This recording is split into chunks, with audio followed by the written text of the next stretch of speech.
Saludos alumnos.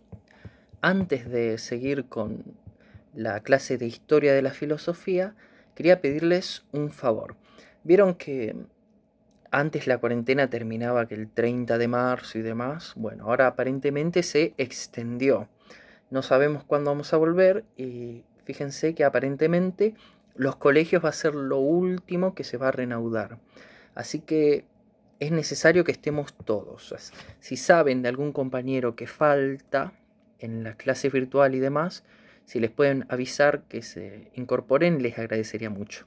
Igualmente voy a hablar con la preceptora, así vemos qué pasa con los chicos que todavía no están. Fíjense que ya falta poco para el cierre del primer trimestre, así que ya tienen que ir eh, entregando los trabajos. Muy bien, entonces estábamos en Historia de la Filosofía, la clase pasada vimos Filosofía Antigua, esta vez sigue Filosofía Medieval. Bueno, la Edad Media arranca en el siglo V o IV después de Cristo, ¿está bien? Justamente cuando cayó el Imperio Romano de Occidente. En el siglo IV también se hizo como religión oficial el cristianismo. ¿Qué tiene que ver el cristianismo con la filosofía medieval? Mucho, mucho. La filosofía está muy relacionada con el cristianismo en, en la Edad Media. Bien, bien, los primeros pensadores cristianos, aproximadamente en el siglo II después de Cristo, tuvieron, se le dice los apologistas. Apología viene de defensa, ¿no?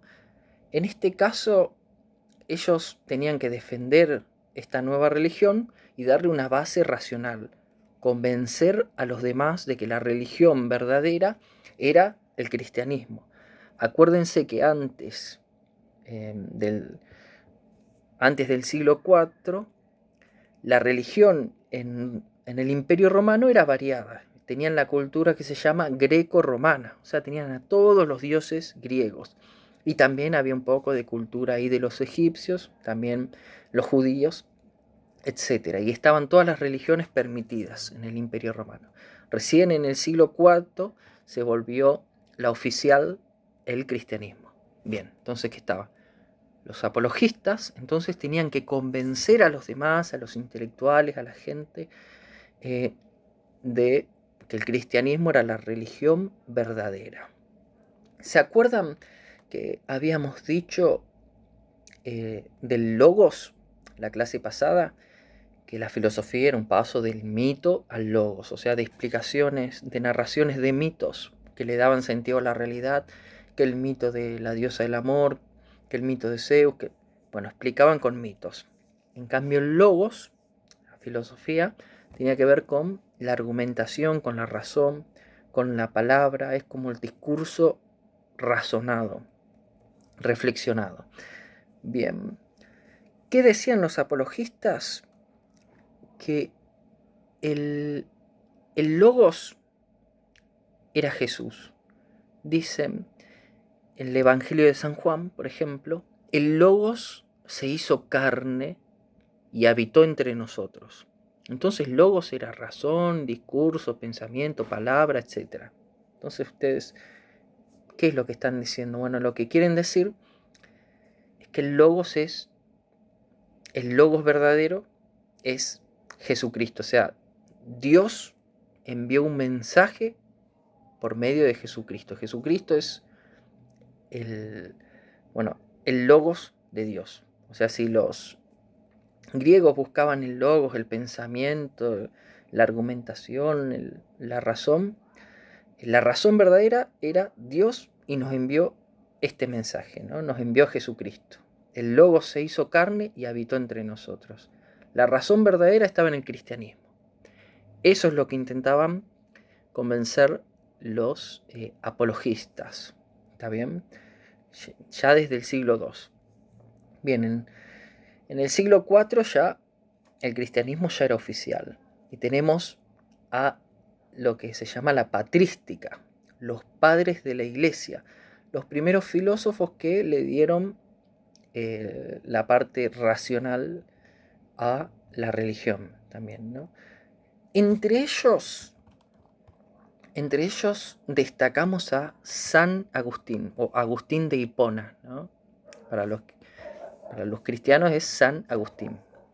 Bien, ¿qué hizo? San Agustín retomó las ideas de Platón, o del platonismo, o neoplatonismo. ¿Se acuerdan que Platón era filósofo antiguo? Estamos en siglo III, IV antes de Cristo. Bien, San Agustín siguió igual la escuela de Platón, el platonismo, y esto es lo que retomó San Agustín para darle una base al cristianismo. Bien, Platón dividía la realidad en dos tipos de cosas. Están las cosas materiales, que nosotros captamos a través de los sentidos. Las cosas materiales, todas las cosas que nosotros percibimos con los sentidos. Bien, además de las cosas materiales, acá está lo distinto. Para Platón existen cosas inmateriales. Existen cosas inmateriales. Por ejemplo, la justicia. ¿Las captamos con los sentidos a la justicia? ¿O a el bien?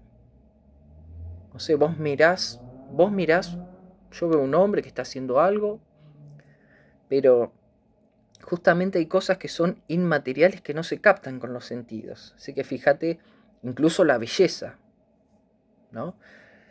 Bien. ¿Qué características tenían? Las cosas materiales son imperfectas, ¿viste? Se destruyen, cambian las cosas materiales, los que captamos con los sentidos. Y las cosas inmateriales, como la idea de belleza, la idea de bien, la idea de justicia, son siempre las mismas. O imagínense si quieren las matemáticas, siempre son iguales. Bueno, la idea superior para él era la idea de bien. Bien. Entonces, lo que decía el platonismo es que nosotros tenemos que cuidar, ocuparnos de nuestra parte racional, de nuestra alma, de nuestra parte inmaterial, porque la materia es finita, ¿no? En cambio, imperfecta y demás. En cambio, el alma, o las cosas inmateriales, son eternas, ¿no? Entonces tenemos que ocuparnos de nuestra parte más importante, ¿no? Como que el cuerpo y lo sensible pasa a otro plano. La verdad para Platón está en lo inmaterial. Bien. El fundamento de todo hay que buscarlo en las ideas para Platón, ¿no? Bien.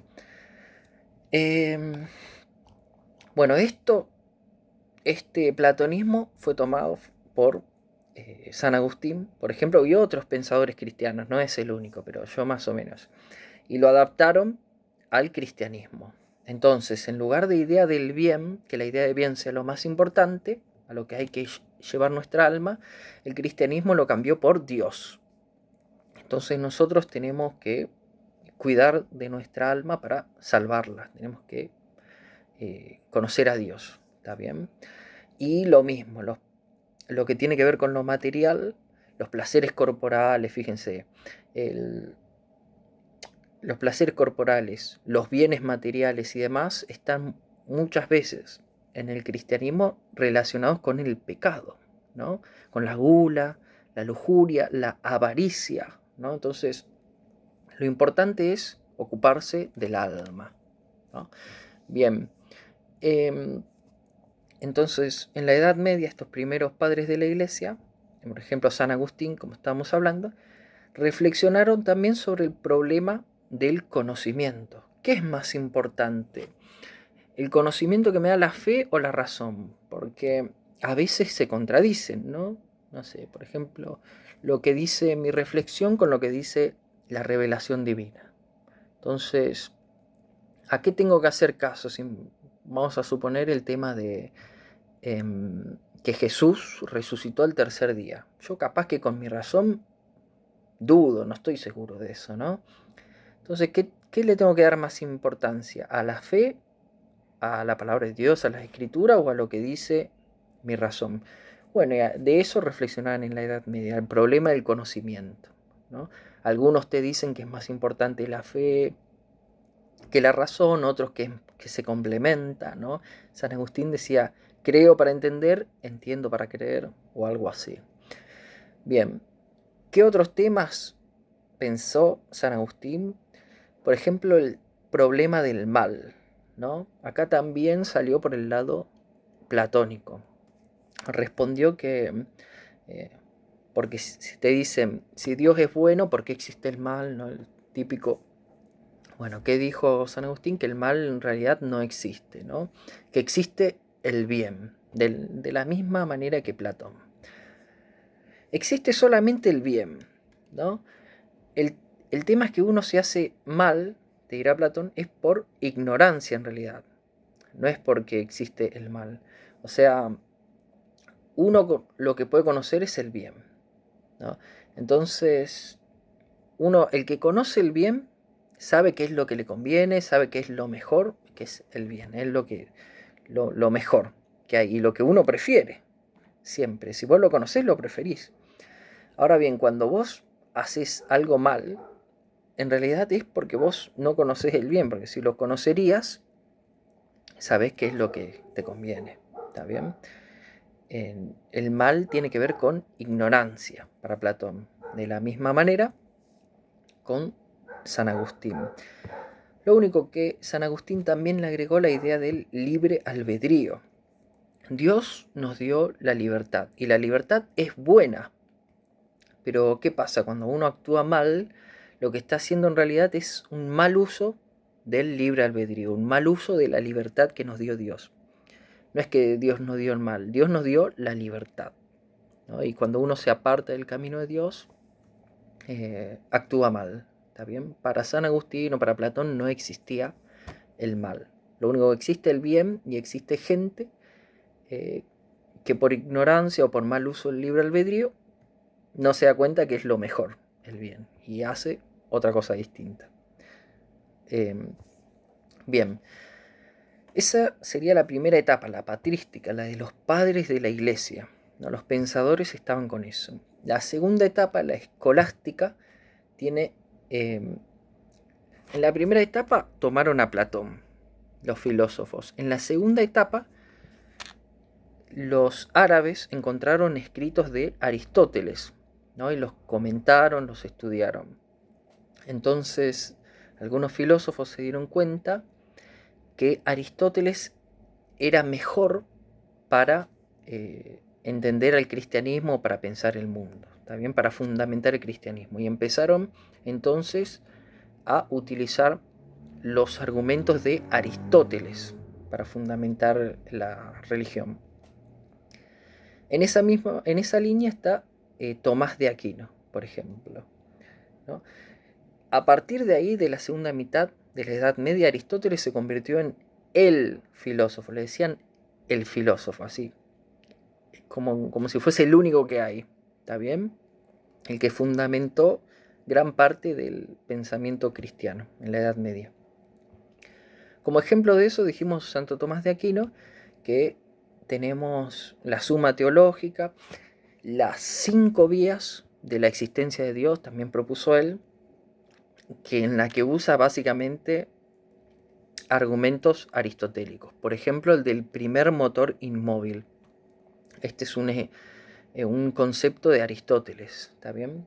Aristóteles creía que todas las cosas que se mueven son movidas por algo. El movimiento de algo es causado por otra cosa. Nada se mueve de la nada, todo se mueve por algo. Tiene una causa el movimiento, ¿está bien? Entonces, todas las cosas que se movieron fueron movidas por otra cosa. ¿Está bien? Y tuvo que existir un momento, o esta es la consecuencia, la reflexión que hace Aristóteles, en el que haya existido una cosa que mueva, que empiece el movimiento sin haber sido movida. ¿Está bien? Eso es el primer motor inmóvil. Algo que no fue movido y que empezó el movimiento. ¿Está bien?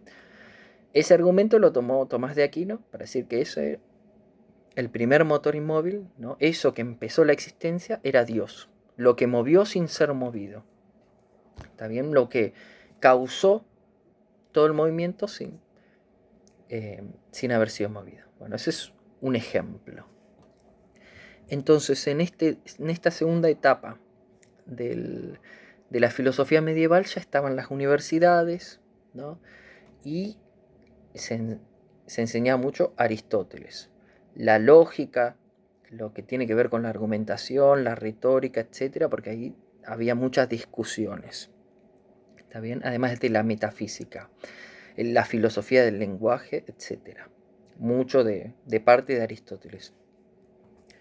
Bueno, lo último que no quería dejar de mencionar es que en la Edad Media, si bien había discusiones, ¿no?, en esto de la escolástica, había que tener un poco de cuidado, porque el dogma era uno solo, era oficial, y había ciertas cosas que uno no podía decir porque corría riesgo de la censura, y no de la censura que te saquen un libro que vos escribiste, sino, por ejemplo, al pensador Giordano Bruno, y ya estamos hablando de casi cuando está por terminar la Edad Media.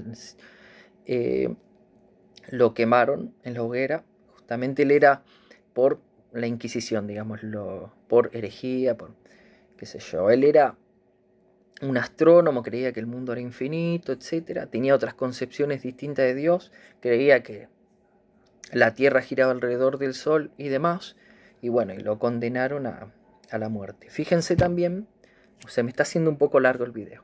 Yo me puse meta 15 minutos, pero el tema de Galileo, ¿no?, que con el telescopio vio que la Tierra giraba alrededor del Sol. Él tuvo que decir que era mentira, que la Tierra no se mueve, por miedo a ser juzgado. ¿Está bien? Y con esto cerramos, básicamente también dejando un poco la entrada de la modernidad. La modernidad está muy relacionado con el nacimiento de la ciencia, ¿está bien?